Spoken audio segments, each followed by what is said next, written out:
Monsieur le Président de la Confédération, Monsieur le Président du Conseil d'État de la République et du canton de Genève, Monsieur le Président du Grand Conseil, Monsieur le Directeur général de l'Office des Nations Unies, Monsieur le maire de la ville de Genève, Madame la chancelière d'État, Madame le sautier du Grand Conseil, Mesdames et Messieurs les conseillers d'État des autres cantons suisses, Mesdames et Messieurs les maires et autres membres des exécutifs cantonaux et municipaux, Mesdames et Messieurs les parlementaires fédéraux, cantonaux et municipaux, Excellences, Mesdames et Messieurs. C'est avec grand plaisir que je vous accueille dans cette salle des Assemblées générales du Palais des Nations, aimablement mise à disposition par le directeur général à l'intérim de l'Office des Nations Unies à Genève, M. Michael Moller. La Fondation pour Genève est tout particulièrement heureuse de vous y accueillir, Monsieur le Président de la Confédération, pour vous remettre son prix 2014. Vous devenez ainsi le 21e lauréat à être remercié par la communauté genevoise pour le rayonnement national et international que chaque lauréat a apporté à notre cité à sa manière. En 2013, nous avons honoré l'archéologue Charles Bonnet, le découvreur, entre autres, des pharaons noirs de Nubie. D'autres l'ont précédé, qui sont aussi présents dans cette salle. Je n'en nommerai que quelques-uns qui ont été annoncés: Kofi Annan, Ruth Dreyfus, le biologiste Denis Duboul, Philippe Chapuis, alias Zep, Yves Tramar, le théologien Olivier Facio, j'en oublie sans doute et m'en excuse auprès d'eux. Tous contribuent à la réputation de Genève, tant en Suisse que dans le monde. Et c'est aussi l'ambition de la Fondation pour Genève, une fondation entièrement privée, de voir également notre cité rayonner au-delà de ses frontières et de se maintenir dans le peloton de tête des centres mondiaux de coopération et de gouvernance, ainsi qu'un centre de réflexion sur le rôle de la Genève internationale. Sa dizaine de collaborateurs et collaboratrices, ses douzaines de bénévoles, ses organisations apparentées comme le Club diplomatique de Genève, le Cercle international de Genève, la Fondation Eduki, qui fait passer le message de la Genève dans les écoles. Je salue ici ce soir la présence de 3 classes du collège de Claparède, le réseau d'accueil du CAGI, tous s'activent à accueillir et à intégrer les quelques 100 000 internationaux des secteurs publics et privés qui font vivre Genève et, dans une certaine mesure, la Suisse tout entière. La Fondation pour Genève est fière de vous rendre hommage, Monsieur le Président de la Confédération, pour votre engagement personnel en faveur de notre cité. Vous avez resserré les liens entre la Confédération et Genève en donnant un nouvel élan au groupe permanent conjoint que forment les autorités fédérales et genevoises en la matière. Vous avez commandité un rapport d'un groupe de travail qui a défini les axes de la stratégie commune entre Genève et la Confédération. Vous avez multiplié les signes d'encouragement par votre fréquente présence en ces lieux, par vos multiples interventions sur la scène internationale ainsi qu'au Parlement. Grâce à votre impulsion, un prochain message du Conseil fédéral aux chambres fédérales devra bientôt permettre de faire la synthèse des mesures à prendre pour consolider le rôle international de Genève et de notre pays tout entier. Par ailleurs, outre votre rôle de ministre des Affaires étrangères joué en faveur de notre canton, vous êtes aussi cette année le président de la Confédération. Et c'est aussi à ce titre-là que nous sommes heureux de vous remettre le prix de la Fondation pour Genève. Cette heureuse circonstance qui nous permet d'honorer le premier magistrat du pays nous donne une occasion unique de souligner les liens qui nous attachent, nous Genevois, à la Confédération. Car cette année est particulière puisqu'elle est aussi celle du bicentenaire du rattachement de Genève à la Confédération, anniversaire que nous partageons avec votre canton Neuchâtel et avec le Valais. La Fondation pour Genève s'apprête à parcourir la Suisse en 2015 avec une exposition itinérante présentée dans 42 villes qui soulignera le rôle joué par notre canton. Quant au cadre du Palais des Nations, qui fait partie du patrimoine tant genevois que suisse que mondial, il est aussi le lieu qui symbolise parfaitement l'action que vous déployez. Car cette salle est aussi le symbole des défis que nous avons à relever. Le premier relève du rôle même de l'organisation onusienne et de sa capacité à répondre aux besoins d'une meilleure gouvernance mondiale. Le second, qui est plus de notre ressort, est de consolider le rôle onusien de Genève, soumis à une concurrence de plus en plus forte, et à commencer par restaurer les bâtiments occupés par les organisations internationales. Cette salle, construite par l'architecte Broglie entre 1933 et 1939, et inaugurée par Lagacan, président de l'Assemblée de la Société des Nations en 1937, a certes subi quelques transformations dans les années 60 et 90.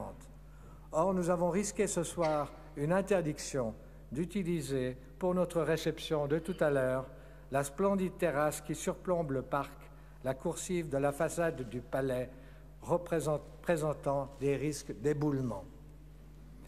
Ce n'est pas anecdotique, car, Monsieur le Président, la diplomatie que vous conduisez en votre qualité de ministre des Affaires étrangères a remis en évidence la fonction de bons offices que remplissent Genève et le Palais des Nations.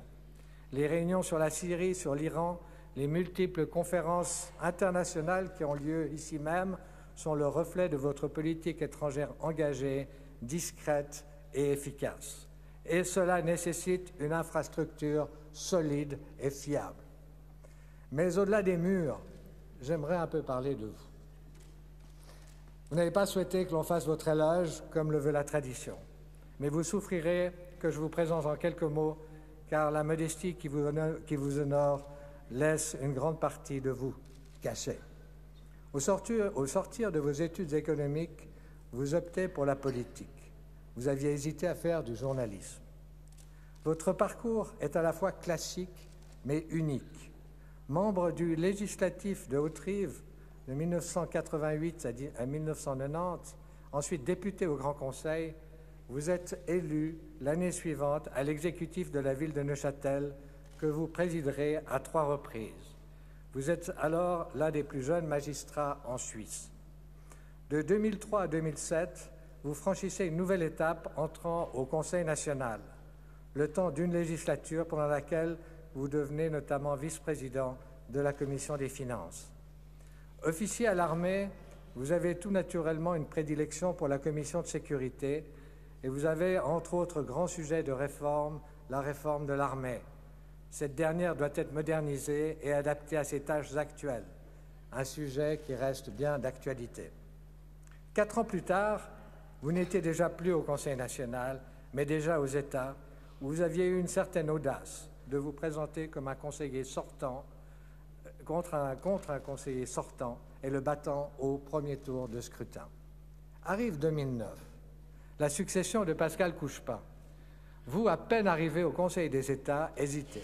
Vous vous dites intéressé, mais pas vraiment, sans doute pour forcer un autre candidat à sortir du bois prématurément, mais surtout parce que c'est une décision lourde de conséquences pour vous, votre famille, votre carrière.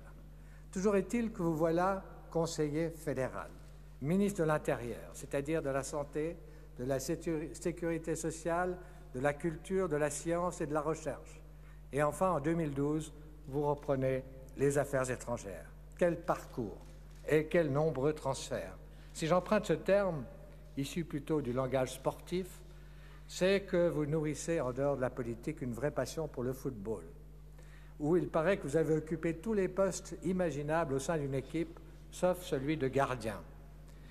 Mais ai-je encore appris, c'est au poste de libéraux que vous étiez le plus à l'aise, comme il convient à un homme de gouvernement. Le foot, pour vous, c'est l'essentiel des éléments qui font de l'action politique. La feinte en fait partie, certes, mais l'engagement plus encore, l'esprit sportif surtout, la persévérance toujours et l'humilité de la victoire lorsqu'elle se présente. Un autre hobby que l'on vous connaît est la cuisine. Là encore, on serait tenté de faire quelques rapprochements avec la politique. Vous avez même affirmé, m'a-t-on dit, à vos proches, que vous étiez meilleur que votre épouse, excusez-moi madame, jusque dans les recettes autrichiennes, par exemple les spätzle au fromage ou les Wiener Schnitzel. Et quand on sait que Mme Burkhalter est elle-même originaire du Vorarlberg, eh bien, c'est un comble. Je salue ici sa présence à vos côtés, une épouse dont le charme, l'élégance et le sourire donnent un relief particulier à la fonction présidentielle. Mais le grand politicien, le passionné de football et de cuisine, ne saurait cacher votre goût pour les épopées romanesques. Vous rêviez d'être journaliste, vous rêvez toujours d'écrire des romans qui sans doute verront leurs aventures se dérouler au bord du lac de Neuchâtel ou dans les vignes de ce canton où l'on vous sent fortement enraciné.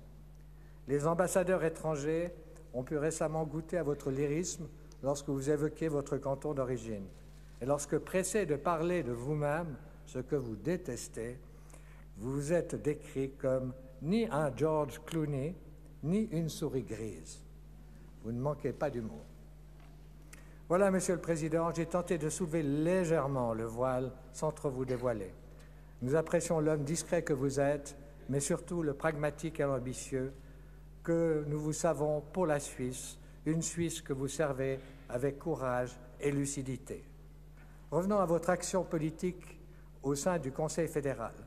Vous avez su rapidement sortir de l'ornière le dossier européen et relancer un dialogue de substance avec la Commission européenne. Si c'est votre priorité, elle ne vous empêche pas de courir le monde, tout spécialement cette année où vous cumulez ministère des Affaires étrangères, présidence du pays et présidence de l'OSCE. Les événements ont au fait de bousculer votre agenda. Vous menez un train d'enfer. Vous étiez encore ce week-end au sommet de l'OTAN à Newport en tant que président de l'OSCE, une organisation qui était restée bien effacée jusque-là et qui connaît avec vous une renaissance bienvenue et se retrouve notamment dans le dossier ukrainien sous les feux de la rampe. Vous donnez à l'OSCE un nouveau visage, c'est le vôtre, et vous devenez un personnage clé dans la résolution de la crise, quand bien même le rayon d'action de l'OSCE reste limité. Par ailleurs, coïncidant avec le 150e anniversaire des Conventions de Genève, vous ne cessez de lancer des appels au respect du droit humanitaire international, un sujet proche de celui que vous allez aborder dans quelques instants. Monsieur le Président, pour toutes les raisons que j'ai évoquées et pour beaucoup d'autres, la Fondation pour Genève souhaite rendre un hommage à l'homme d'État qui a insufflé un esprit nouveau à la Confédération, qu'il se rapporte à la Genève internationale ou non. Vous êtes l'illustration de la vertu cardinale qui caractérise la vie politique de ce pays, celle de l'équilibre et de la discrétion. La place de Genève, de la Genève internationale, au sein de cet équilibre, nous tient à cœur. Nous concevons donc cet hommage à la fois comme l'expression d'un remerciement pour les efforts entrepris et comme un signe d'espoir pour les voir aboutir. La Suisse doit donner un signal fort de soutien et d'engagement pour la Genève internationale, dépositaire de l'esprit de Genève, fleuron de notre politique étrangère, ouverte certes sur le monde, mais solidaire avant tout des autres cantons suisses et de la politique fédérale.